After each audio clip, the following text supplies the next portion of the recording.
Bonjour, comment trouver une équation y égale ax plus b à l'aide d'une droite dans un plan cartésien?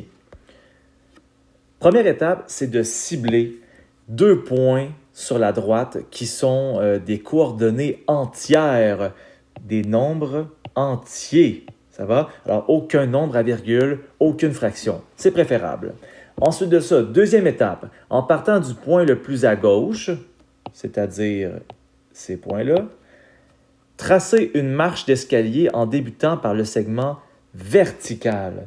Toujours essayer de faire une marche d'escalier comme ça, avec le vertical en premier. Troisième étape, c'est de compter la hauteur et la largeur de la marche. Attention aux graduations du plan.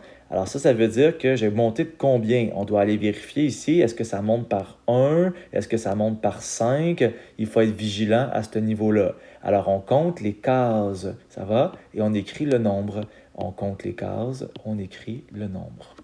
Quatrième étape, on vérifie si la droite coupe l'axe Y a une valeur entière. Alors ça ici, est-ce que ça coupe directement à un nombre entier? Si oui, ben je connais le B. Donc le B, c'est le chiffre qui va là. Si c'est un nombre entier, ben ça se termine en 4 étapes. Si on voit que ceci est un nombre à virgule, on doit continuer. Cinquième étape, c'est-à-dire, si la droite coupe l'axe Y entre deux valeurs entières, donc ça sera un nombre à virgule, on utilise la technique du pronom. On va aller prendre un point entier de la droite, xy, et on va aller remplacer dans ma formule, comme ça ici, on va aller remplacer le x et le y à son endroit respectif. De cette façon-là, on va être capable d'isoler le b et on va trouver sa valeur. On va faire un exemple pour résumer tout ça. Alors, première chose, c'est d'aller cibler deux points. Le point qu'il y a ici, le point qu'il y a là. J'ai choisi moins 1,0, 2,4 parce que ces deux points-là me semblaient entiers. On voit que ça coupe directement. Ensuite de ça, je vais aller faire mon escalier. Toujours le vertical en premier. Bien important. Ça veut dire que je vais partir du point le plus à gauche et je vais monter en premier. Et ensuite de ça, je vais aller tasser. Je vais compter le nombre de cases. Et là, comme j'ai dit tantôt, les graduations sont importantes. Ça veut dire que quand c'est deux petites coches, c'est 1. 1, 2, 3, 4. Je vais aller l'écrire. J'ai fait un bond de plus 4. Ensuite de ça, le bond en X. 1, 2, 3. Comme ça ici.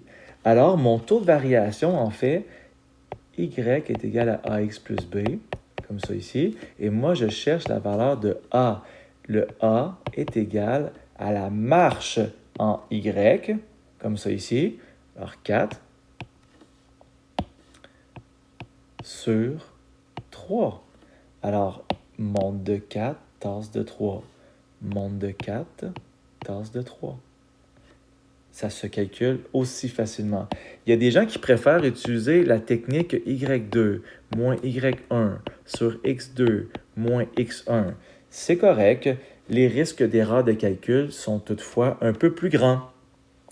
Ensuite de ça, les étapes, c'était de vérifier, est-ce que ça coupe à un endroit là, pile ici? On voit que c'est juste au-dessus de 1. On ne peut pas y aller un peu au hasard, donc à tâtons. Il faut absolument avoir une certitude que ça coupe directement sur les quadrillés. On voit que ça ne coupe pas sur les quadrillés. Je vais être obligé d'utiliser la technique du pronom. Alors, soit que je prends ce point-là, soit que je prends ce point-là. Moi, je te suggère fortement de travailler avec des nombres qui sont positifs. Alors, moi, ce que je vais faire, je vais dire ceci. Prenons 2,4. Ça, c'est le x, ça, c'est le y. Je remplace dans ma formule qu'il y a ici tout ce que je connais. Le a, je sais qu'il vaut 4 tiers. Et ça ici, le x vaut 2, le y vaut 4. Je remplace dans cette formule-là. Alors, ici, au lieu d'écrire Y, j'écris 4. Ensuite de ça, j'écris le égal.